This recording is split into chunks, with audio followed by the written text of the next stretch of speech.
Did you hear about the rose that grew from a crack in the concrete? Proving nature's laws wrong, it learned to walk without having feet. Funny it seems, but by keeping its dreams, it learned to breathe fresh air. Long live the rose that grew from concrete when no one else even cared. The Rose That Grew from Concrete by Tupac Amaru Shakur. Good evening, everyone.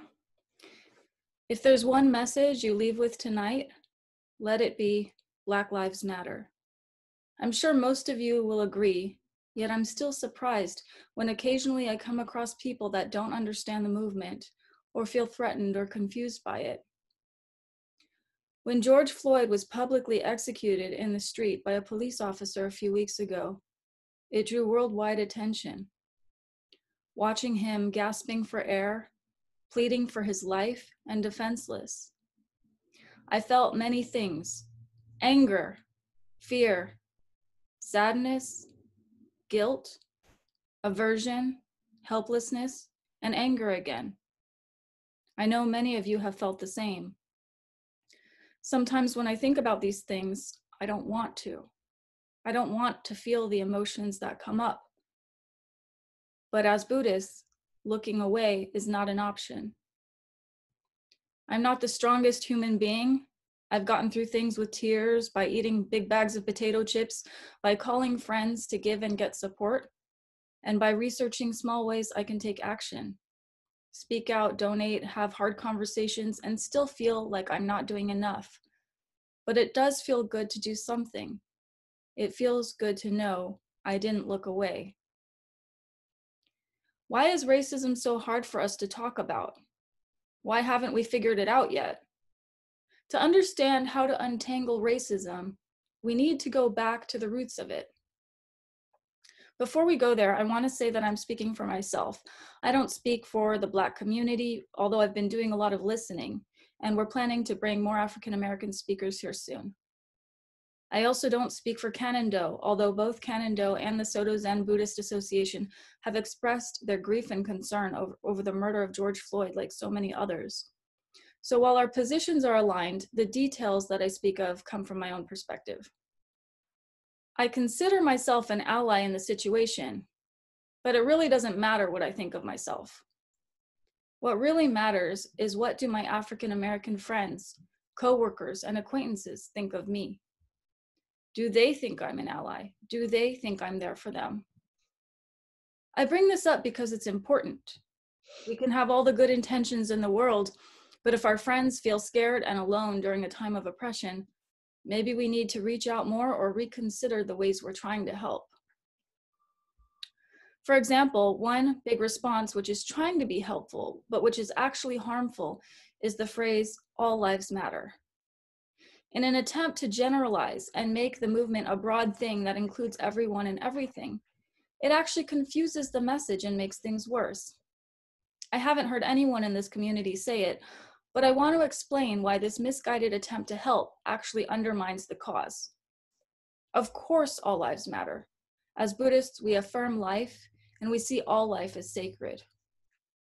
However, when all lives matter is said in the context of the Black Lives Matter movement, the closest analogy I can think of is if your beloved and only child, Johnny, was killed in a car accident and you're at his funeral, and everyone's remembering all the wonderful things they loved about your child, Johnny. And then someone goes up to the front stage, grabs the microphone out of your hand and says, "I just want to tell you all that actually all children are special, not just your child, all children. Of course, all children matter, but at Johnny's funeral, we're here to remember Johnny." See how this misses the mark. It ignores who is primarily being affected. So that's why it's so upsetting when people try to help by twisting a movement or doing things in the name of a movement that are not condoned by the primary people affected by that movement. For example, with all of the looting that's going on, it's a completely different group of people than the people who are protesting. These people are hijacking protests, breaking into stores for their own agenda, and it causes so much frustration for people who are trying to send a peaceful message. It's important to want to help, it's also important to listen to the people who are directly affected by the issue, to understand what they want and need. I say directly impacted because I believe racism affects everyone. Growing up in a racist society or in a place where there's violence and hatred affects everybody. But definitely it directly harms some groups more than others. And if we're not the primary impacted group, we need to ask how we can support rather than just assuming. I'm a person with a lot of privilege. I think the term privilege offends a lot of people due to misunderstanding. When I say that I'm privileged, it doesn't mean that I've had an easy life. I've had a lot of challenges, even from the time I was a child. It also doesn't mean that I'm rich. I do feel rich compared with many impoverished parts of the world, and not just materially, but rich in education and in opportunities. But I've struggled financially in my life. I'm not wealthy. So what does it mean that I'm privileged if it doesn't mean that I'm rich or that I have an easy life? Being privileged also doesn't mean that I've never been discriminated against. I have been discriminated for my gender, for my race, and for being an ally to other minority groups. So if I myself have experienced racism, sexism, whatever, what does it mean that I'm privileged? Privilege simply means having an advantage over someone else, usually unmerited. Privilege is also not inherently a bad thing. It's not bad to have privileges if we use them well. Of course, things can be taken too far, and if someone has the privilege of being able to cause a lot of harm or kill someone without consequence, that's when it could be an unethical privilege. But when I talk about my own privilege, what do I mean? I mean that I can drive to the store, get groceries, and drive home at night, and the chances are almost certain that I will arrive home safely. I don't even have to think about someone trying to pull me over and arrest me when I go out to get groceries. I don't ever wonder whether I will see my home again. That is privilege. Some of my Black friends don't have that privilege. Many of them live in fear every day that they get in their car, wondering whether they'll be able to make it back home that day, or whether they'll get pulled over and incarcerated for no reason other than the color of their skin. That is my privilege. Sometimes we don't realize that we're privileged because we think we're just doing what everyone else can do, nothing special. We don't realize how hard and dangerous some very basic things like transportation are for some of the community members that we know. We don't realize it's a privilege. On May 25th, I discovered a new privilege that I didn't know I had. I can breathe. I always knew I could breathe. I need to breathe. I enjoy breathing. But it never occurred to me as a privilege. I thought everyone could breathe until I saw George Floyd, and I realized, nope, everyone should be able to breathe. Everyone should be able to speak. Everyone should be able to be conscious and to live and not die until their time. But at that moment, I realized not everyone can breathe. And that's when I realized everyone who can breathe has a privilege, and we better use it wisely. And I started speaking. We started speaking. All 50 states started speaking. Countries around the globe started speaking. We need to take inventory of our privileges and use them wisely. A threat to one man's ability to breathe and the violation of his constitutional right to live, right to a trial, a lawyer, etc. It's a threat to all of our rights. Of course, people of color are affected first and most often. Now let's talk about the roots of racism. We need to understand how we got into this mess if we're going to see how to get out of it. I think probably all of you know that racism exists, although it does amaze me occasionally I come across someone who thinks that racism is just a thing of the past. One person recently told me that she did not know a single racist person, much less know of any racist institutions. So if you don't know racism exists or to what extent, you can read a few of the books that I put in the reading list. There are personal stories like Between the World and Me by Ta-Nehisi. There are books on history, policies, and mass incarceration, like The New Jim Crow. It's really long, but if you get it on audiobook, you can listen to it pretty fast. How to Be an Anti-Racist is a good book too. There's also a great book geared specifically for people who identify as white called White Fragility, written by DiAngelo. Robin is a Caucasian woman who leads anti-bias trainings. Also, this month of June, Just Mercy is available for free on Amazon Prime Video and Apple TV. Even if you're really busy, you can spend just 2 hours and watch a true story of massive injustice and racism, where the persistence of one lawyer's pursuit of justice finally led to the release of an innocent man who had been framed. I want to make it clear that this is not a rare, exceptional story. 1 in 9 convicted felons on death row are later proven innocent. This is a shocking error rate, and those are just the ones who managed to get good lawyers and had sufficient evidence. Many other innocent people have been killed. These are just a few resources, and if you want more, I have a list of books, audiobooks, movies, also petitions you can sign related to recent murders of innocent Black civilians to help open their cases and to improve our policies. There's also a list of organizations you can donate to, which are specializing in this kind of work. So feel free to contact me if you're looking for anything in particular. Now that we've established that racism exists, let's look at the roots of racism. We know it as prejudice, hate, or oppression towards a particular race. But underneath the conflict about race is a conflict of identity.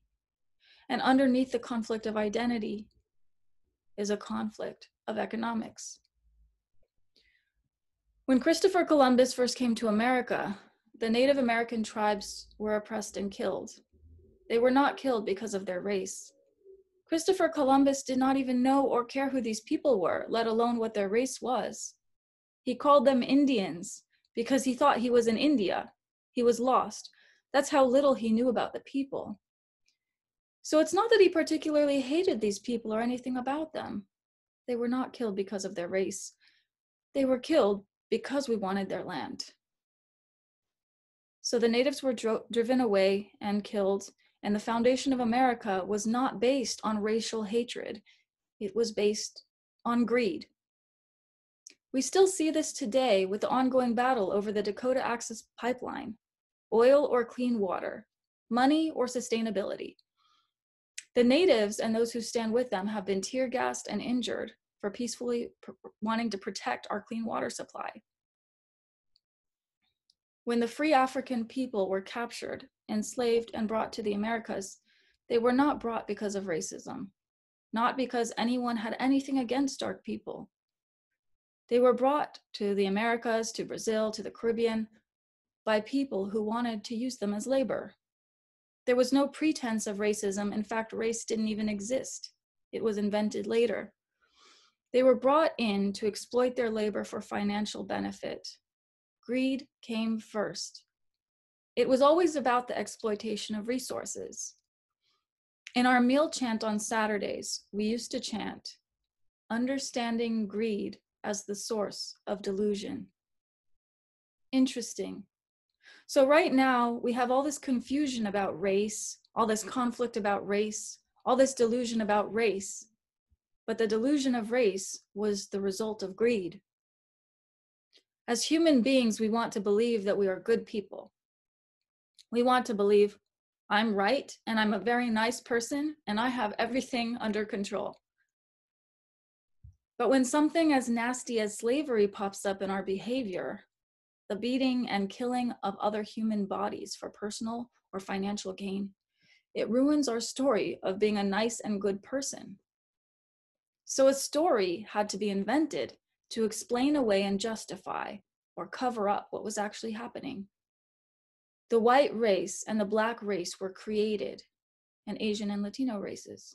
Stories were made up. Stories were invented about how the white race was better for skilled labor and being in charge jobs, and the Black race for physical labor, among other lies. Before the creation of the white race, people were British, Italian, French, Russian.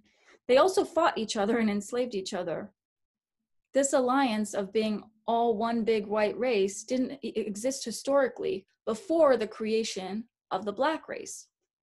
Before the creation of the Black race, there were Congolese, Senegalese, Ghanaians, Ethiopians, Angolans, so many different countries. Africa is a huge continent. The slave traders would separate families, tribes, and countries, placing people together who did not speak the same language or have the same culture or the same gods. This was all systemically done to try to wipe out their identity, their entire concept of self, so that they could replace it with the identity of slave. There's hardly any biological difference between white people, Black people, or any other human being. Our DNA is 99.9% the same. Race is not a biological fact. It's a social construct. Our skin tone simply reflects how close our ancestors lived to the equator. Closer to the equator, you get more sun and darker skin. Further away, less sun and lighter skin. I think we all know this. So why do we hold on to the myths of race when it causes us so many problems? Because it's a way to divide and conquer people. Turning them against each other benefits a very select few who hoard the majority of wealth and power at the expense of many. If you ask people, almost everyone agrees that racism exists. It is the true pandemic. However, if you ask anyone whether they are racist, hardly anyone would admit it. If a person of color points the finger at a police officer and accuses them of being racist, the police officer would say, "I'm just doing my job. I'm not racist. I'm doing what my boss told me to do." Or maybe, "The woman who called me on the phone and reported you as racist. I just responded to the call. I'm not a racist." Then they will say how much people hate them because of what one crazy police officer did, and they feel like a victim too. So then if we go talk to the boss would point to someone else. Oh, it's the media. They exaggerate everything. They put false news. It divides people and sensationalizes everything. The media is the problem.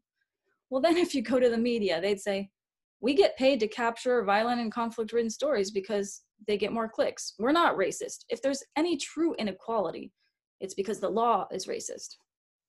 Then if we blame the lawyers and ask, why don't they do a better job at fighting for truth and justice? The lawyers could say, "I need to make a living, and some people can't pay me enough to represent them, or else I can't win. I only take jobs that I can get paid for and can win." And then the lawyers who are trying to be just would say the other lawyers are making them look bad. Then we'd need to check with the oppressed minority groups and say, why can't you get a higher paying job so you can pay for a high performing lawyer to defend you in your case? But the arrest caused them to lose their job, so they can't pay for anything. And then they steal a candy bar and then get arrested again, and the cycle continues. And if we talk about it, everyone feels like a victim, or at least pretends to. The point I'm trying to make is that pointing the finger really doesn't work. Even if it's true, people get defensive and it creates backlash, and then they just point the finger at someone else. Growing up Black in America is deeply traumatic. Being a police officer can also be traumatic in a different way.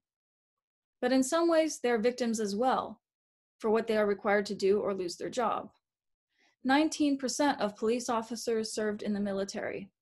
Being in the military and being in war can also be traumatic. War tactics should obviously not be used on civilians. Do they have adequate training to differentiate? So we've got one traumatized group having to police another traumatized group, and then you've got trauma on top of trauma on top of trauma. There's no mental health specialist involved to help resolve things. There's financial incentive to do things a certain biased way. And then we wonder why that ends up leading to more trauma. Most people wrongly associate racism with being evil or intending harm.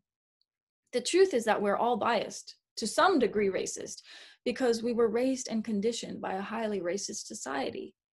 We have racist ideas about other races and even about our own race. That doesn't mean that we're all intending harm. Most of us are not. White Fragility is a good book that uncollapses all of this for us, understanding the difference between evil or mean and having bias. Pretty much everyone in our society will be conditioned to have some racist views or biased views. The ones that can manage it most effectively are aware that they've been conditioned with biased thoughts, and then they actively try to counteract that. That's why anti-racism is important. By just trying to be not racist, by default, we're complicit and help maintain a racist paradigm. It's not enough to be not racist. We need to be anti-racist. The situation that we are called in is called systemic racism, also known as institutionalized racism and other names. It means that the way things are set up, everything from policies to cultural norms and language, to schools and standardized tests, to healthcare and education opportunities, to religion and to our ideas about religion, that all of it has a legacy of racism. Racism that is so systemic that even if well-meaning individuals try to change it, they often face retaliation by the same system that created it. The system seeks to preserve the system. It's very machine-like and not very human. And it's hard to change the system from within the system. It's hard to seek solutions for a problem inside the system that created that problem. So now you might be feeling pretty hopeless, like, well, it's all systemic racism and it's everywhere and we're all part of the problem and we've been all born and conditioned with it. How do we get out of it? I do have some good news for you. The solution to the problem lies in understanding the problem. Systemic racism works by dividing people based on race and pitting them against each other. Systemic hate divides people in any way it can: race, gender, sexual orientation, religion, Republican versus Democrat, rich versus poor. It divides people and pits them against each other. The only solution that I can see is if we come together and build strong, inclusive communities where we know each other personally and we listen to each other's stories. Not listen to the stereotypes in the media or the one-sided history books. Listen eye to eye, human being to human being. What is your story? Who do you say you are? Communities where all people can just be safe to be themselves. We can only overcome this by understanding the problem is systemic and that no single human being needs to be the bad guy. We need to be united in changing culture and rejecting racist policies from the ground up. And we need to dig deeper to understand our money. By what means do we get our money? And what principles are we funding when we spend every dollar? If we can change financial incentives to reward inclusion, fair trade, diversity, and justice, and not financially reward cruelty and racism, that will lead to progress. The week that George Floyd died, I called up my good friend and mentor, Ade Faison. I had one question. I told him, Ade, I see some people are creating a culture of hate. We all have a vote in how we want to live our life. I have a vote, you have a vote, 7.4 billion people on this planet have a vote. And I'm not just talking about the polls, I'm saying that how we vote every day with our actions, with our words. Some people are using their votes to create a culture of racism and hate. You don't want that, I don't want that. But how do we out-create that? If I get one vote and you get one vote, how are we going to out-create the current status quo? How can we create a future, a vision that's better than this, that enough people see it and want it, that we have critical mass? I imagined it like a seesaw, or the balanced scales of justice, with fear and hate on one side and love and joy on the other side. If you take one little pebble from the heavy side and move it to the other side, for some time, nothing appears to happen. You keep moving one pebble from the hate side to the love side, one pebble from the fear side to the joy side, one little pebble, and it doesn't look like much is happening. But then suddenly the scale lifts, and it's in a kind of balance. And the next pebble you move over, the whole thing tips to the other side. This phenomenon is called the tipping point, or critical mass. With that, Ade told me a story, and I'm going to share the story with you. It's a true story about a bunch of monkeys in Japan.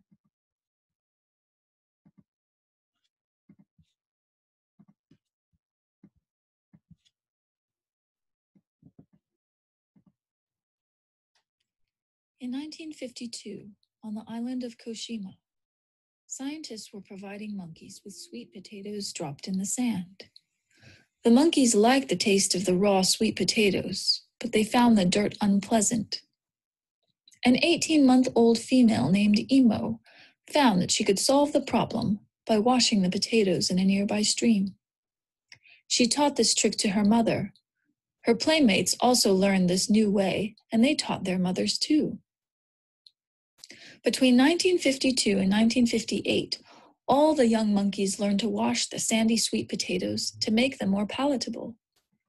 Only the adults who imitated their children learned this social improvement. Other adults kept eating the dirty sweet potatoes. Then something startling took place. In the autumn of 1958, a certain number of Koshima monkeys were washing sweet potatoes. The exact number is not known. Let's suppose there were 99 monkeys on Koshima Island who had learned to wash their sweet potatoes. Let's further suppose later in that morning, the 100th monkey learned to wash potatoes. Then it happened. By that evening, almost everyone in the tribe was washing sweet potatoes before eating them. The added energy of the 100th monkey somehow created an ideological breakthrough. But notice, a most surprising thing observed by these scientists was that the habit of washing sweet potatoes then jumped overseas. Colonies of monkeys on other islands and the mainland troop of monkeys at Takasaki-yama began washing their sweet potatoes. Thus, when a certain critical number achieves an awareness, this new awareness may be communicated from mind to mind. Although the exact number may vary, this 100th monkey phenomenon means that when only a limited number of people know a new way, it may remain the conscious property of these people. But there is a point at which if only one more person tunes in to a new awareness, a field is strengthened so this awareness is picked up by almost everyone. From the book, The 100th Monkey by Ken Keyes Jr. So how did this transformation happen? Some people think it was monkey telepathy, or the collective consciousness of the macaque monkey species. Other people are more skeptical. They think, now one monkey must have swam over to the other islands to show the other monkeys how to wash the sweet potatoes. Whether the explanation is logical or metaphysical doesn't really matter. The truth is that it happened. The monkeys reached critical mass so that the entire species improved its behavior for the betterment of all. They all enjoyed clean, better tasting food, less parasites, and less illness after this phenomena. I think we could all use the same. If one little monkey could change the culture of her entire species, then you and I can change the culture of our species. And we do that by showing in our small neighborhoods, small communities, and sanctuaries. We show how much better and happier it is to live in a community where all people are treated kindly, fairly, and with dignity and respect. Then more people will see how happy we are and want to jump on the bandwagon. And we also do it by voting down racist and hateful policies and spending our money in places that reflect our values. Racism will always exist. Hate will always exist because people have free will. And some people will always choose racism, cruelty, greed, because that's what they've been taught. However, we can change the norm. Rather than an honest and fair person being an anomaly in a racist or mean culture, we can make it so that racist actions, cruel actions, greedy actions are the anomaly in what is primarily a fair and reasonably equitable society. Black Lives Matter has been a movement for a long time, long before it was called Black Lives Matter. But we haven't had all 50 states and international solidarity show up like this before. Maybe we are close to the tipping point. Racism has not increased and cruelty has not increased. The only thing that has changed is cell phones. Technology, so we can see what's going on in other states. We can see what's going on around the world. We can see what for too long has been hidden behind closed doors and done in secret.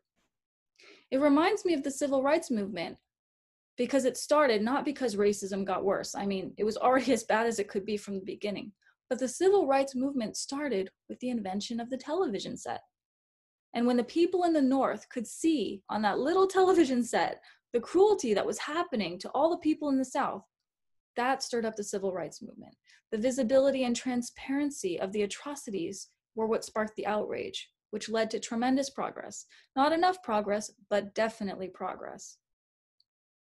So these cell phone recordings might be just what we needed to spark a new massive awakening. And that part I'm very grateful for. When this first happened, I wanted to do a ceremony for George Floyd. May he rest in peace. And I do wish all beings to rest in peace. But it's been too many, and we are all tired of saying rest in peace. I want to be able to say, live in peace. Thank you. We are now open for questions. So you can raise your hand or come to Gasho. And I'm not sure if I can see everyone. I can see everyone.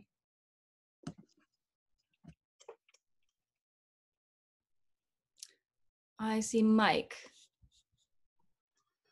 Yes, first of all, thank you very much for your very articulate talk on the cause, existence, and treatment of systemic racism in society. I really learned a lot, and I thank you for that.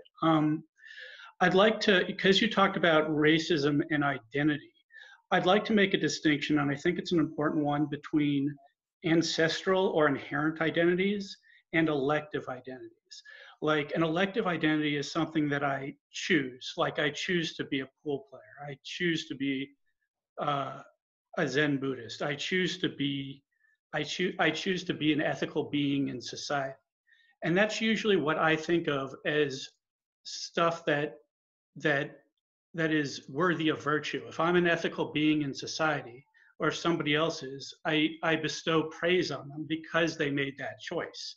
However, on the other hand, ancestral or inherent identities are things like race or gender or disability, like inherited disability, if you're born without an arm or something like that. Mm-hmm. And a lot of people, and your talk articulated this, put more emphasis on inherent identities like race than they do elective identities. So my question is, why are inherent identities more salient or important than elective identities? Thank you for your question, Mike. I don't know that they are more important necessarily, but there is one distinguishing factor, I guess, which is in one you have a choice and one you don't have a choice. But I'd say what we choose is quite important as well as what we don't choose. So I think discrimination in any form, whether it's your born identity, ancestral identity that you can't do anything about, or whether it's a selected chosen identity such as your religion, and there's a lot of gray area in between too. I mean, there's for example, sexual preference or gender orientation. It's like, well, you might have a choice in whether you're out of the closet or not, but that's just a choice in whether you actually express yourself. It's not actually a choice on whether, or your gender identity, right? So I think the point is really to honor people and being their authentic selves as long as they're not harming others, right? But I do agree with you that in society, we tend to put an emphasis on the things about ourselves that we can't change because it's just so obvious we can't change it. However, I think a lot of the things we elect, such as our religion, it's in a way, I don't know if that's something we should change, right? We might have a choice, but then we would just be suppressing maybe what we truly believe. So I don't know if that answered your question. Yeah, it does partially. My question can be simplified as, why is race so important to people? Why do they place so much emphasis on their race specifically?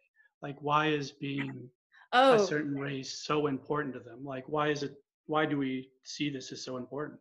Oh, yes, that has a huge... It might be yeah, right. No, but I think that the obvious reason is because it's set up that way. Okay. It's set up that way. From every form you fill out, any employment form, any government form, it's all set up with these check boxes of, are you white? Are you Asian? Are you Black? Right. Are you Pacific Islander? It's in our system. The reason why it's so emphasized is because we have been conditioned to emphasize race. Right. I mean, no other reason. Like I said, it's a complete myth. The idea of race is a myth. It's not an inherent biological truth. So the reason that there's so much emphasis on race is because it's been created in the human consciousness as a construct. And we can't really escape out of it by being colorblind. There's this idea, it's more in some of the books, but that sometimes we try to fight racism by being colorblind, and in a way that just turns a blind eye to racism, because it is a reality. Race is a human reality, but it's a created one. It's one that was created by humans. And so the experience of being a particular race is a very real thing. But it's been created that way. So we have the power collectively to create something different. But we have to remember that we as humanity were the ones that created it in the first place. I could go on, but I mean, you just start questioning everything. Of course. For example, is money real? Would money be real if we didn't all say it was real? Before money existed, you'd give me a sack of potatoes and I'd give you, a pound of rice or vegetables, right? But money exists because we have an agreement reality that money exists, and this is how we're going to relate to it. Many things in our society are that way. We make declarations, like a marriage is a declaration. There's the Declaration of Independence. So I think the mistake that we make is we don't realize how powerful our words are and how our words actually create our reality. Thank you.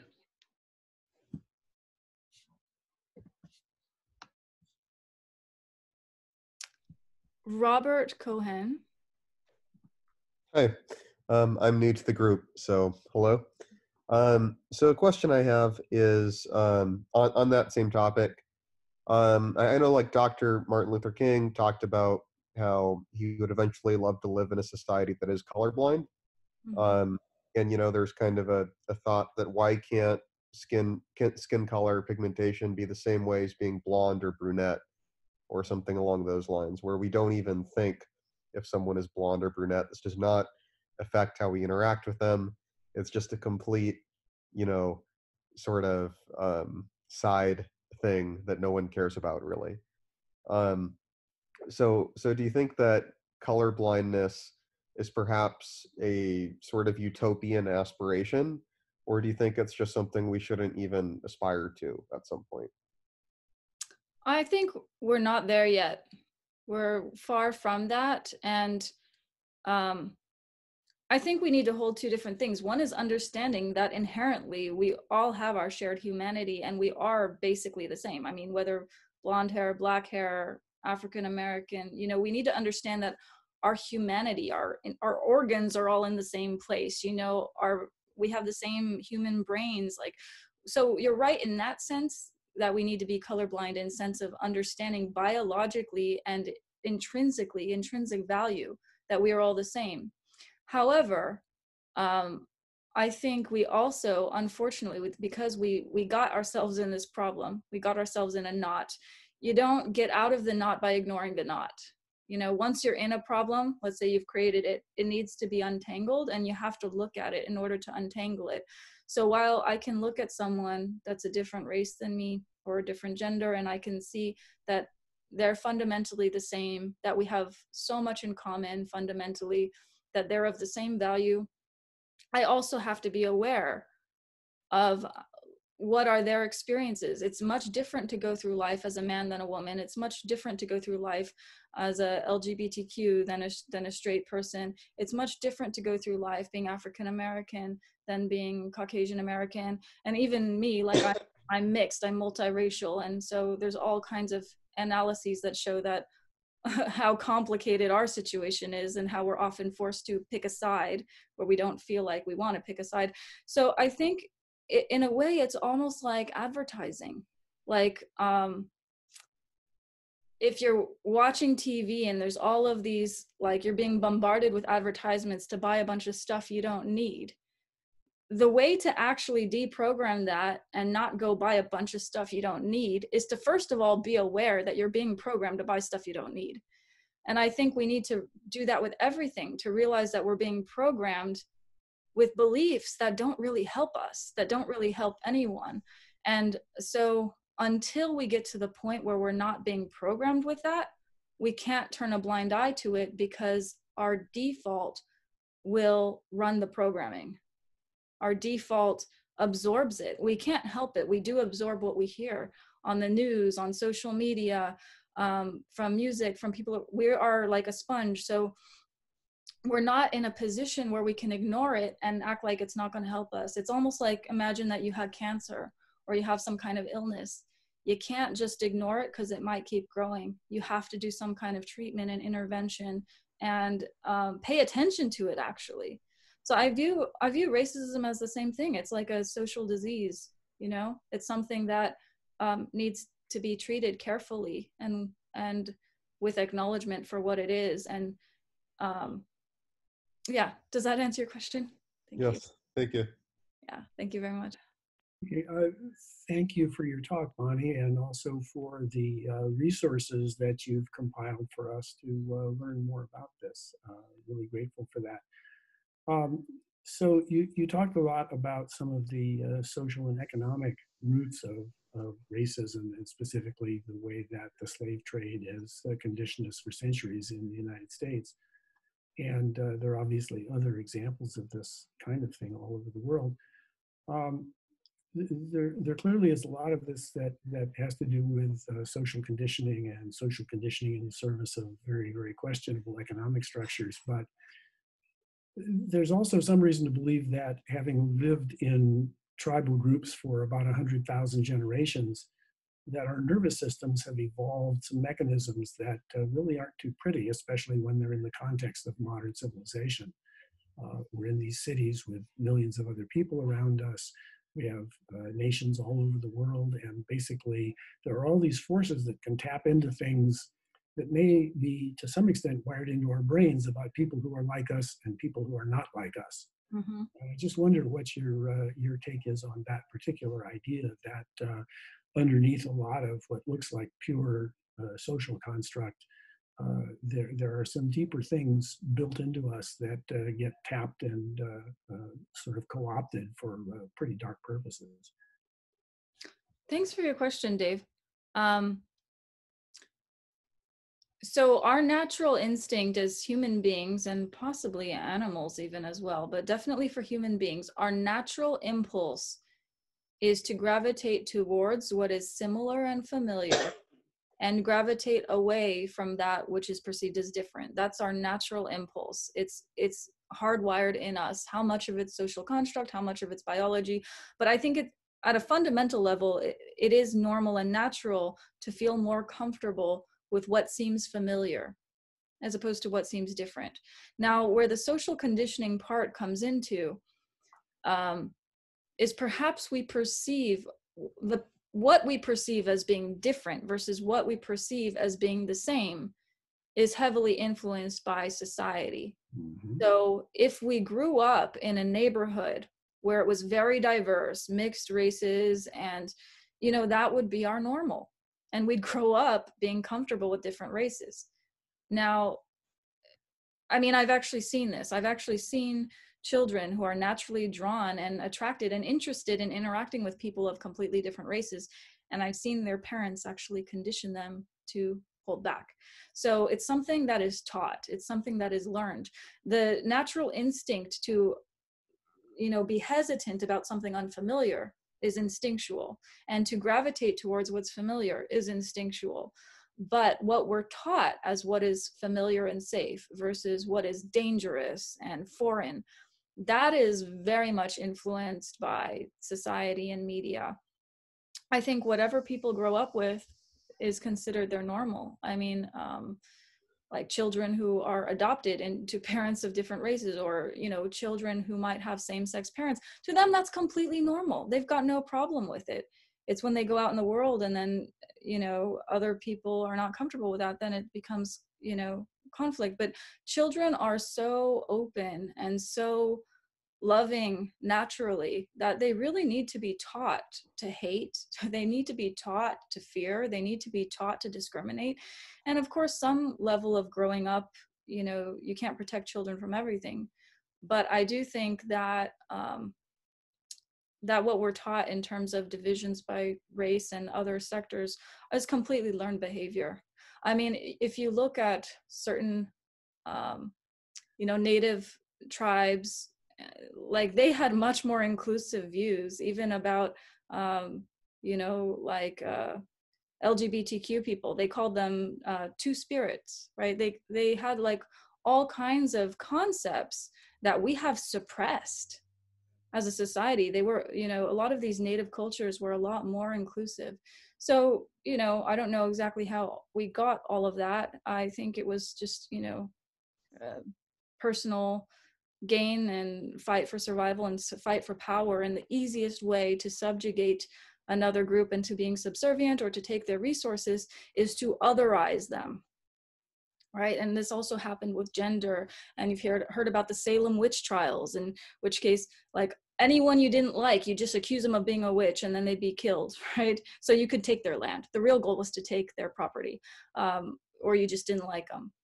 So I think the otherizing of different groups and the fear of weird and the fear of different and the fear of danger, a lot of that is just our collective karma. It's what we've been taught generations after generations, from generations of war and survival. And I'd say in some sense, in the early days, people did need to fight to survive. There was less of a way to collaborate. We didn't have the means, and we needed to dominate the earth, and we could be attacked by wild animals, so we would attack the wild animals and protect ourselves. Like, this goes back to like the Stone Age. We had to fight to survive, and that is in our DNA. And now we're at a point, due to our population growth of the human race, where we have to learn new behavior, because we will have to collaborate, and we will have to actually learn to nurture and to take care of the earth and take care of our resources. Otherwise, we'll kill ourselves by fighting and destroying the earth and destroying each other. So it's like at one point in our evolution, that fighting spirit was really, really needed for survival purposes. And now we're at the point where our internal fighting among the human race is actually causing more harm than good. So yeah, that's my understanding. I think it's natural to be have aversion to what's different and be drawn to what's familiar, but I hope we can change the definition of what is safe and what is normal and what is familiar, so that it's just better for everyone. Yeah, I agree with what you're saying. The only thing I would caution about is that to the extent that we're uncomfortable about the idea that any of this may in fact have been wired into us over the thousands of generations of evolution, to the extent that we want to sort of deny that, I mean, and believe me, I'm not in any sense advocating any kind of social Darwinism, precisely the opposite. I think to the extent that there is any of this inherent rejection of otherness and discomfort with otherness that you're talking about, we better recognize that and understand it if we're going to deal with it. It's very destructive and can be fatal in the context of modern civilization. And we've got to deal with it. But in order to deal with it, we have to understand it. That is a great point, Dave. And what occurred to me is that is our practice. Because actually, the place we need to look first is inside. Yep. We need to look at what are the parts of myself I have rejected. And that's why I'm seeing rejection out here. If we can really, that doesn't mean that other people don't have work to do. We all do. But you're right that we're sleeping with the enemy. I mean, it is in all of us. We have all been conditioned to have racist context, to have divisive context, to have fear context. And first thing we need to do is be aware of that and make a conscious choice to focus, to see it, acknowledge it, and then make a different choice. That is the only way to break out of a karmic cycle. So you're right, we can't ignore it, pretend it's not there. I mean, we're sleeping with the enemy. It's within us. It's our shadow side. We're all capable of being angry, it's just that with some people it's maybe taken over more, or they're more on autopilot, and with others they're more self-aware and able to dismantle it when it comes up. But that animosity, hatred, comes up for all of us. And the best way to understand how to change what's out there is to look at how do we transform what's in here. So very good point, Dave. Thank you. Cool. I see. Okay, so Lee, let me go to Lee and then Wei and then Allison. Okay, hi. Thanks for bringing up this topic. What's this on there? I think that it's important also to bring up the point that it says that I'm muted. Do you hear me? You're good. I can hear you. To bring up the point that people have used otherness as a way to manipulate people, to create divisions amongst people, and to profit from them. And this is something that I think we really have to be very wary of. Mm-hmm. It's been used, it's been used by colonialists going into other countries and just, creating a rift between, like the Hutu and the Tutsis or whatever it is, and saying to people, oh, you are so different, and they really aren't any different. They've lived peacefully for years, but there are the sowers of discord that come and profit from creating these kinds of prejudices that are really not based on anything very solid. So I think, we have to look out for that in our society too. I do believe that there are forces that want to be exploitive. Absolutely. People's tendencies to fear otherness. So I think we have to, as you were saying, and I thank you so much for it, saying that we have to always be self-aware of our own reactions and our own openness to people of other cultures or other people who don't seem to be from the same kind of society as ourselves, and just maintain that open curiosity in dealing with other people. Thank you, Lee. Yeah, you bring up a good point. This strategy of divide and conquer is as old as time. Colonialist, you mentioned what happened in Rwanda, South Africa. If you read The Prince by Machiavelli, it's been going on for ages and it's still happening now. So it's nothing new. I think that some groups, eras, countries have it more prevalent during certain times than others. I'm really looking at places like Costa Rica and Denmark, which have, successfully reduced military, invested in education, changed their education systems. They're thriving. They're living longer than a lot of other places. So there's a lot we can learn. But it's interesting that you brought up South Africa and the Hutus and the Tutsis, and they were basically the same, quote, race. They were all African, all Black, but all you had to do was create a division that made them feel other, that made them feel separate, and they started killing each other like that. It's like clockwork. It's just, it's almost like a pattern in our body to react and kill the enemy, the opposite. We need to be careful of what we allow to trigger that. So it's interesting what happened in that case. All they had to do was create ID cards and give it to one group and tell them to kill the other group, and it started happening. Mass genocide started happening. And what's really, really interesting is after all of that horror and atrocities, how are they able to get out of that? They were actually, now you can't bring someone dead back to life. You can't fix what went wrong.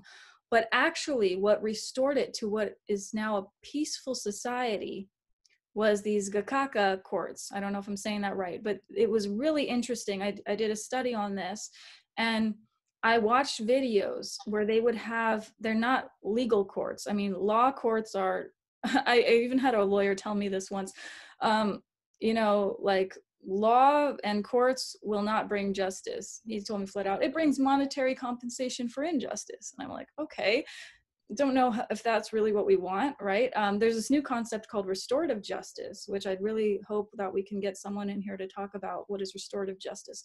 But when we go back to these courts that they had, they were community courts because there were too many people. Half the population had become murderers. So rather than having these formal courts, they had community courts where everyone could talk eye to eye, person to person, and hear each other out, and the community could be restored and take new vows for peace. So I actually watched these powerful videos of women confronting young men where that young man had killed their son, and explaining to them all the things that they had loved about their son, everything, how it impacted them, and hearing. And some of the murderers, when they actually had a chance to talk, they said, I don't know what came over me. It was like an external force just took over and I couldn't control it, you know? And so it was really messy. It was extremely messy. It was genocide. But with these courts where people talked eye to eye, person to person, saw each other's humanity, and were accountable to the community group, they actually restored a peaceful society where they could again live side by side without continuing this retaliation back and forth. So I think we can learn a lot by talking. That was my point in bringing that up. I think one of the things we have to do to counter this racism is to realize that somebody may be profiting from, you know, making us have these ideas, from training police to think that that African American people are certainly more likely to commit crime and so forth. From all of this external training is something that we have to be wary of and let go of if we feel it, you know, influencing a decision. Yeah, absolutely. I mean, there's no question about it. There's always someone benefiting. Otherwise, the pattern would cease to exist. So anyway, thanks. Yeah, thank you. Okay, so we have Wei and then Allison. Hi, Wei. Oh, hi. Good to see you. Long time no see. Yes. I recognize you now. Hi. Bonnie, thank you for the talk. It was very insightful. It's like Black Lives Matter.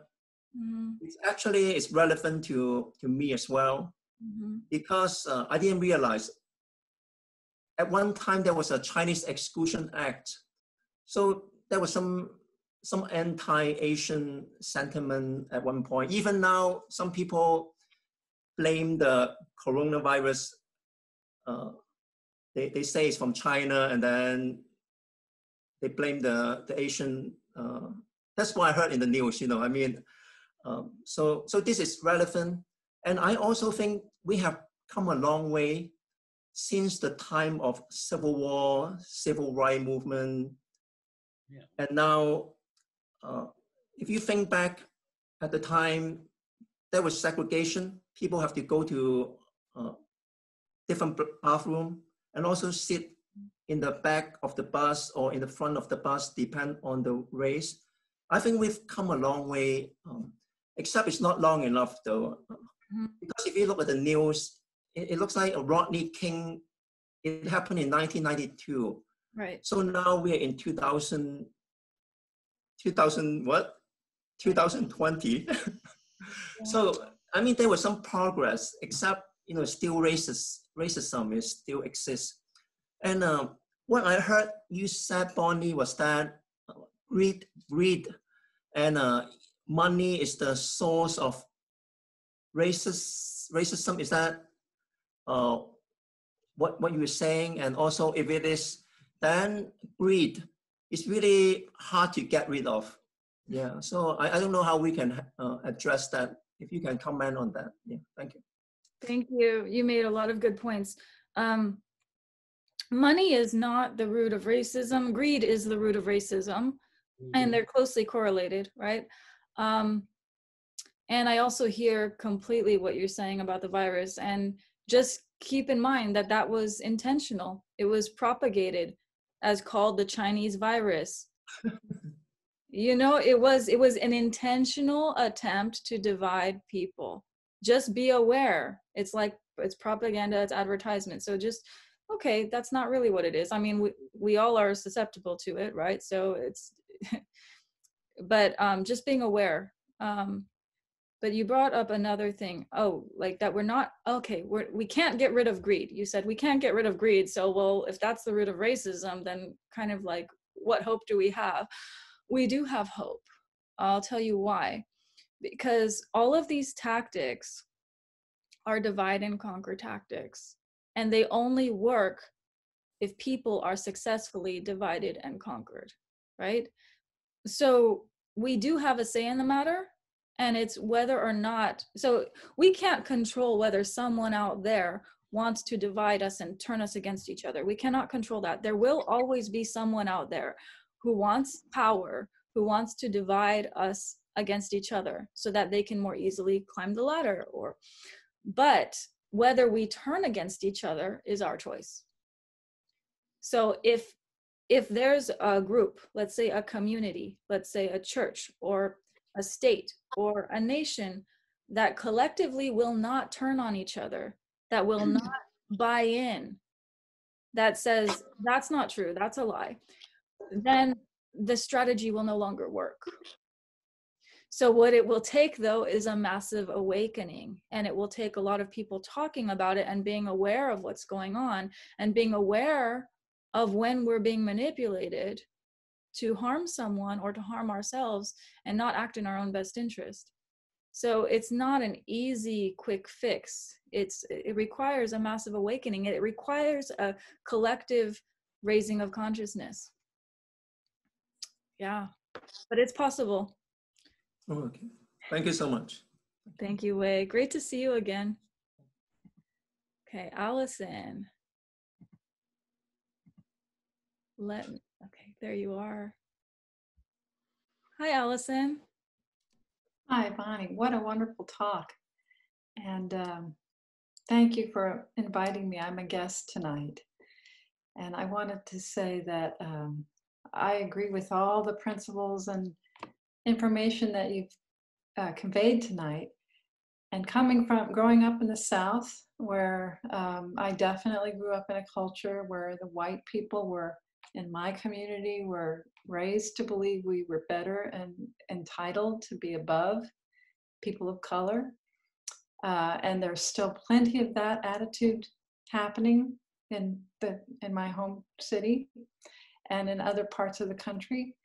I wanted to underscore that not only is it greed, but I think it is the desire to be in power, just to be on top, just to be able to say I'm better than you, or I have the edge, or I'm on the inside, I'm the chosen one. In fact, in my city's culture, religion played a big part in justifying segregation. And I'm wondering, I mean, whenever I go back and talk with my family, many of whom are still pretty blind to the institutions and unconscious ways of thinking that we all grew up with there, I'm wondering how to break through some of that conditioning. And I agree that conversation is good, but there is just a certain level of having to kind of clear the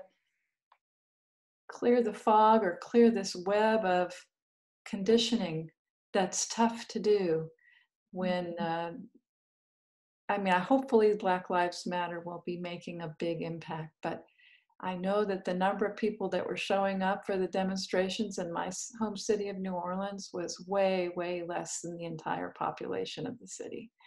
And so what do you suggest to say to the people who are still stuck in all of that confusion, especially when they see people like the Dalai Lama and Tibet as having been steamrolled because they're weak pacifists?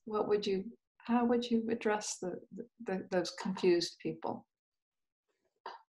Yeah, that's a great question. And it's a really difficult one.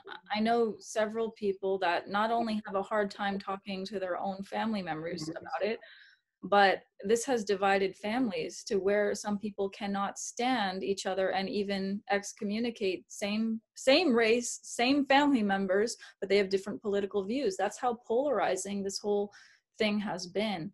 And it's not just race, but race is one of the biggest things. So it's a tough question. I would say, first of all, try to understand where they're coming from. Most of the time, it's really rooted in fear. Yes, of course, pride and arrogance and wanting to rise to the top is part of it. But a lot of, I mean, when you really get people talking about this, most of the average, like, civilian people, they all feel victimized. It's a culture of victimization. And so then there's, you know, it's propaganda, and it's like racism feeds racism. And so then they feel like, well, it's going to come back on us, or why are they taking it out on me when it wasn't me that did it? It was someone else of my race, or it happened a long time ago. A lot of them don't even know, right, what's happening currently because it's been hidden. I think it does help that now things are a little bit more out in the open, but it's hard. I think trying to find the right way to say this, sometimes personal stories can have a bigger impact than statistics and numbers and arguments and logic, because honestly, this whole fear of other is an emotional thing. It's not logical, it's emotional. And if someone is willing to read a book, might be too much, but what about watching a movie? Like, hey, want to see Just Mercy? I don't know, someone told me it was a really good film, and just don't even try to convince them of anything. Just watch it and be like, huh, that was intense. What did you think? Like, you know, I mean, it might not be, I think if someone has really strong opinions, you're not going to get anywhere trying to talk them out of their opinions. But sometimes seeing a story, a true story, can trigger emotions to help them have some empathy or to see another side. And the last thing I will say is, you can't change everyone. You can't, and it's not your job. Your job is to be available, like to have as much conversation as you're ready to have without getting really pissed off or hurt or angry yourself, right? Which can in itself be a challenge. But even in the story of the Makakis monkeys, not 100% of them learned how to wash the sweet potatoes. The vast majority did, the species did, but there were still a few, and they tended to be the really older ones. And as we know, as we get older, we do get more stuck in our ways. And they kept eating dirty yams and kept getting sick, and they eventually died. And that, you can't save everybody, you know, and your job is just to do the best you can do. Thank you.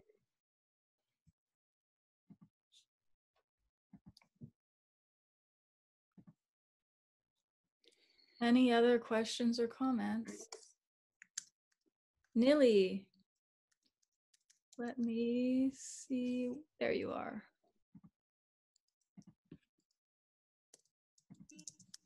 Hi. Thank you for your talk. It has been really helpful. I'm not used to these kind of talks because, well, I'm from Mexico and I just arrived. So it's kind of different to, yeah, it's a different experience to kind of start clicking, yes, I'm Latino and that stuff. So it's, it has been a real experience for me, just living everything. And I was wondering, what do you think about, I think that one of the reasons that racism may arise is also because we have by default mind of scarcity. And because of that, we tend to think that if the other person has something, then he took away it from us, right? When in reality, we live in an abundant world, and if he has something, then I can also have the same.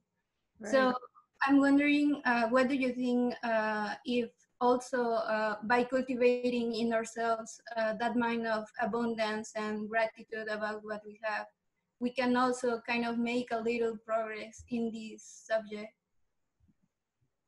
Nili, that is amazing, and you are amazing. I mean, you really hit the nail on the head. You really did. So first of all, to step back a little bit, not only is it, oh, we start thinking because I don't have something, someone else took it. The idea is planted in our head intentionally. What happens is very few people take the money, they take the, you know, and our language hides it. So when all of these houses foreclosed, you know, several years back, they just said, well, people lost their houses. People don't lose your house. I've never misplaced a house, you know, and lost it. Other people take their houses. So someone is taking something, but then what happens is they scapegoat. They say, oh, it's all these immigrants that are taking the jobs. Not true. You know, they scapegoat. So someone can take from two different groups. I'm going to take your money. I'm going to take this. I'm going to take your home. And then they put out a bunch of advertisements that blame the other group for taking it, so that those two groups start fighting. And the two groups that have had something taken away don't realize that they have more in common with each other than they have with this other person who's just sneaking away with the stuff. So that's the first thing, is to be aware of what's happening, that's what's happening, that if people feel you took this or I took that, understand, first of all, they've been programmed to think that. And it's not true, but they've been fed that, right? Then the next thing is what you said, cultivating a sense of abundance. You are absolutely right. Like, all of this programming is based on our fears. It only works on our fears. And if we cultivate a sense of inner abundance, it's almost like building an immunity to all of these fear mongering. You know, fear mongering is like they're selling you fear. They're telling you stories to make you more afraid so that you can be controlled, right?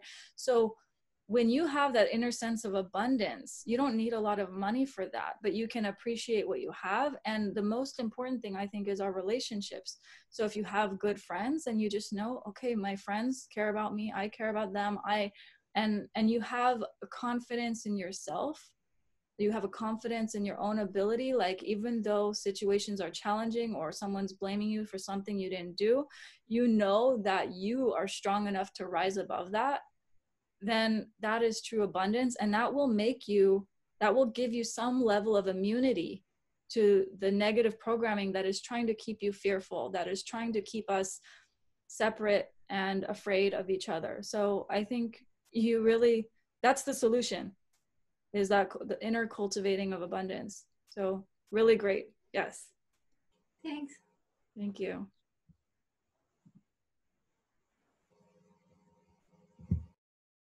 Okay, Jayashri. Let me unmute you. Hey, Bonnie, thank you so much for your talk. It was really very inspiring, and so much research. I wanted to say, I think one of the things that has always struck me about this is, you know, I live in Florida much of part of the year. And the first time I moved into my neighborhood there, I was the first person that was non-white in that neighborhood. And you know, I've seen this. My kids went to a school that was predominantly African Americans, happened to be located in that area because it was a magnet program. And I've worked closely with all these issues. And one of the things that I've experienced, and I just wanted to share that and also get your opinion, is it gets down to something very raw and basic, and that is the color of the skin. Mm-hmm. However you look at it, Black Lives Matter is about the color of the skin, and it is pervasive. People have a fear. When I moved into my neighborhood, my neighbor welcomed me. It was a very welcoming, warm Southern neighborhood. And one of the things she made a point to say, well, because I had lived in England, well, you're very European, in a way denying the color of the skin. And I think that is something we all have to look inside. I've always been colorblind because I've lived in different countries of different color. But I think deep down, our fear, and it's also historical. If you look at history, in the way in which light has been portrayed and dark has always been portrayed differently. it gets to something very basic. And I think one of the things I wonder about is do we all have a fear of a different color of the skin? And I think that's what it gets down to. So yeah, I just wanted to share that and also get your take on that, because I know we have a fear in terms of financially, you know, they are, you know, people want to control power and so on. But a lot of that is because of fear of the darkness. And so I just wanted your opinion on that. Yeah, absolutely, Jaya. So it's all related. It's all part of our programming. We have been taught to fear the dangerous black male that is like a super violent predator. I mean, it's a myth that has been created, and we've been fed that. And so naturally, we either will have that in the back of our mind, or we'll see, oh, I've been conditioned to think this. Like, that doesn't make sense, right? I mean, I had a friend tell me, who's a police officer, say that someone will call them and say, there's this suspicious looking black man walking down the street. And they'll say, well, what's suspicious about him? He's just suspicious, right? I mean, without reason. And you could see in Just Mercy that there's one person who is an inmate that's actually was incarcerated based on, I could tell he was guilty just by looking at him. Like, that's it, no investigation, just that's it. So it's part of our conditioning. I think if we were not conditioned to fear people of different colors, then we wouldn't have this. But it's a reality. I think it affects everyone. And even if you don't subscribe to the conditioning, you're still impacted by it because other people subscribe to it, or it can also cause counter racism. And, you know, all kinds of things can happen because of our conditioning. So we're all impacted by it to some degree. And historically, there's been a lot, you know, that was in language that elevated the light. And dark is seen as scary or depressing or evil, and light is seen as good and wonderful. And that's a very unbalanced way of thinking. Right? I mean, if you think about the yin and the yang, not everything that's dark is bad, right? If you just think logically, at night, I really like the dark because I sleep better. I won't sleep well if lights are in my eyes, right? I mean, so dark is not inherently evil. We've learned to correlate things that are not inherently correlated and give meaning to things that don't have that inherent meaning. So yeah, I mean, I think we all have it. We all have some level of, you know, impact based on skin color because we've been conditioned to. And we have some differences in how we respond to that conditioning. You know, some people go along with it. Some people are completely unaware with it. Some people rebel against it and go the opposite way. Some people develop a compensation way of like, I'm just going to pretend that I don't see race. Like, what? I didn't realize that you're Black or Asian or white, or I don't see color. You know, I didn't even see that you're a man or a woman, you know. I mean, it's a little bit too much, but they try to overcompensate for the fact that they know that they have been biased and they know that they don't want to be biased, right? So I think just being aware of it. So I don't know, did that answer your question or did you have more? Yeah, no, it did. I just wanted to kind of raise it as something that we all need to really think about is in our hearts, really deep down is our perception of how do we approach color and you know, what does that do to us when you see people of different color? And I just think it's a good thing to be really deeply aware of, because I think we all have it in us. And so, yeah, so I think that was very helpful. Thank you. Thanks, Jaya. Any other questions or comments? Umar? And then Teresa. Yeah, but hey, Bonnie. Hey. Thank you for the talk today. Thank you. Dave had told me, Dave had gone to, I think, Australia like 4 or 5 years ago. And he came back and he said an interesting thing. He said, oh, the elections were going on in Australia and they were voting. And so they decided that they were going to pass a law to go and tell the Aborigines that they were going to give them nationality to Australia. So these people who've had this land before the Australians showed up, you know, the Australian government is going to give them nationality. And it was just so absurd that when they went to the Aborigines just said, "Go away. Come and talk to us, please." So it was just interesting how, you know, it's like everything gets turned on its head. But I just wanted to bring this up because it's not only here, it's everywhere. And, you know, I've been stopped, I've been frisked, I've been, and it's funny because every time I think it's different, it's not. It's just, I get stopped because of this. That's it. There's no other reason. There is that.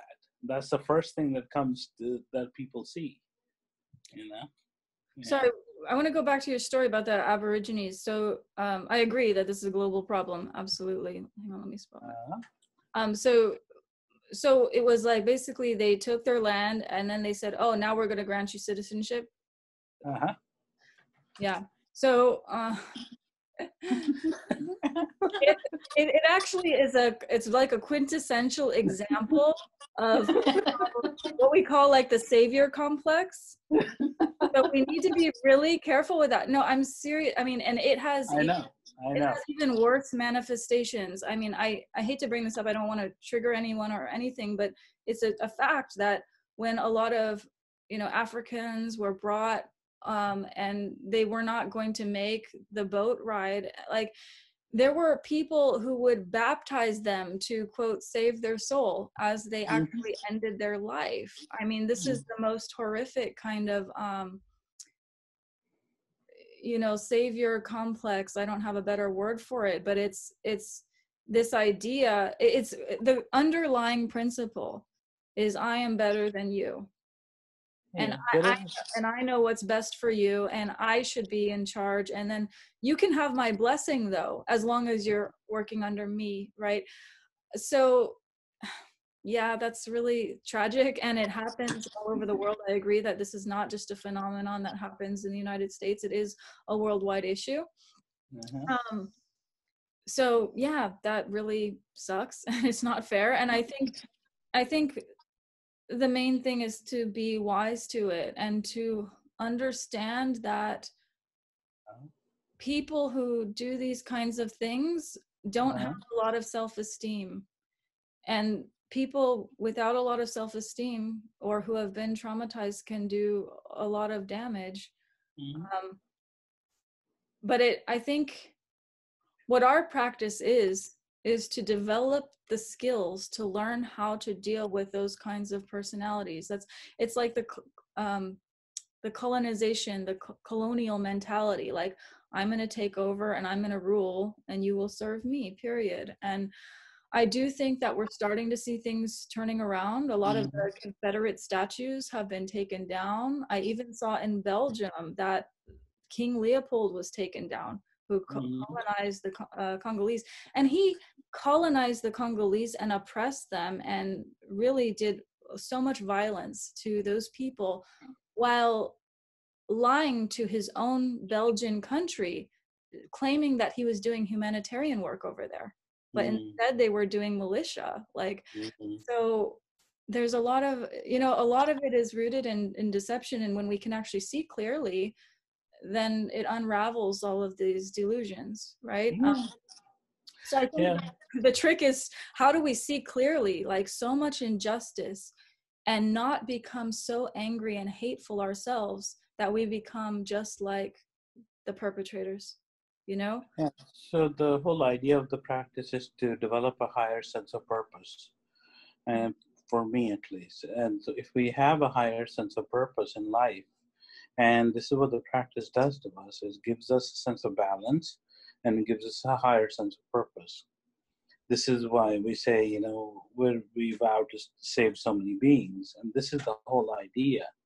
It's keeping an eye on the bigger picture, having a sense of purpose.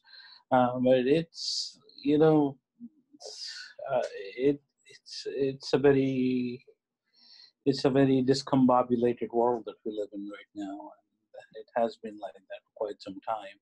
It's all of it's come to the surface now. It's a really hard vow that we vow to save all beings. So many times in my own life, I have found myself sympathizing with the underdog or the person who is treated unfairly and wanting to be there for them, and forgetting that I'm also supposed to be there in some way for the perpetrators. Not to condone, but in a way to help them to raise their awareness, in a way to help them understand themselves, in a way to help them heal their traumas too. And that's really hard. It's a lot easier to help someone who appears to have been a victim or appears to have not have a lot of resources. It's a lot harder to actually try to help you know, people who are being mean, just being mean, right? It's really hard. But that is the vow that we take, and we just do our best. And I think we also need to know our own limits. Like sometimes we can do it, and we need to know when this is way beyond my skill level. I gotta back out. You know, sometimes it's just beyond our skill level, and then we bow out and leave. But thank you for sharing.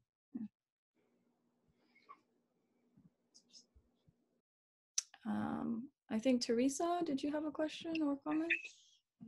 Hi, Bonnie. No, I don't have a question. I just wanted to say thank you for your talk. I really enjoyed it. Thank you. Thank you, Teresa. It's great to see you.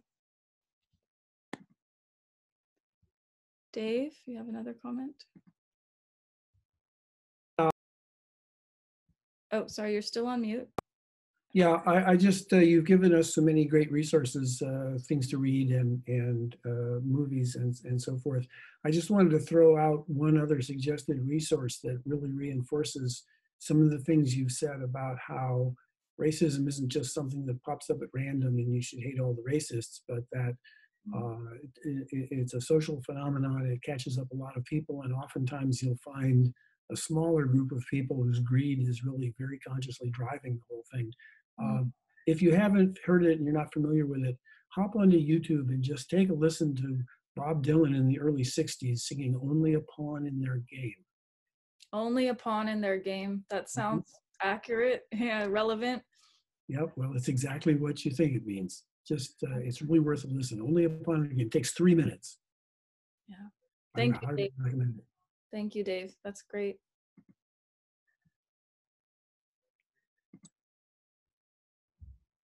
Any other questions or comments before we close for the night? We're about at time. Okay. Well, thank you everyone for joining and for your listening and your really insightful comments. It's been really wonderful. Why don't we see, I don't have any announcements. Does anyone have any announcements?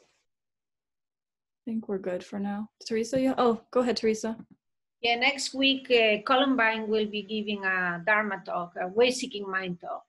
Oh, that's right. Thank you. Thanks for the reminder, Teresa. Great. Okay, so next week we have Columbine giving way-seeking mind talk. All right, any, oh, go ahead, Umar. We have a meeting on Saturday, correct? Oh, is that, yes, you're right. That's this Saturday. That's, thank you for the reminder. This Saturday, we have a board meeting at 8:30 a.m. So everyone is welcome to join. It's basically a logistics meeting where we talk about the different programs at Kannon and how we run them, and everyone can contribute ideas. So I think a reminder, I don't know, the reminder might have already been sent out. If not, we should send one. But anyway, at 8:30 this coming Saturday, which also means that the 9:30 meditation will be canceled for the board meeting. Okay. Any other announcements? Cool. All right.